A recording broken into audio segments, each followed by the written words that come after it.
Μέσα σε αυτό το κουτί δεν υπάρχει απλά ένα μποτάκι. Υπάρχει ένας ολόκληρος χαρακτήρας. Πάμε να δούμε αν είναι ο δικός σου. Είναι για εκείνη που δεν ακολουθεί τους κανόνες, αλλά τους αλλάζει. Κοίτα εδώ.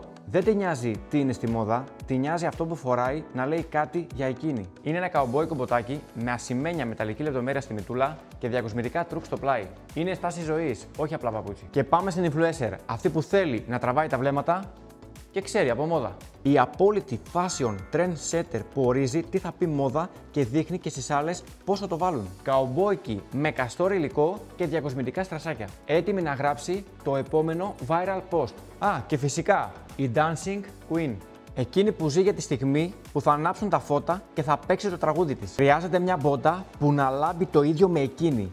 Αυτή εδώ η λουστρίνη είναι σαν μια δισκομπάλα στα πόδια της. Και τέλος, η CEO. Δες εδώ.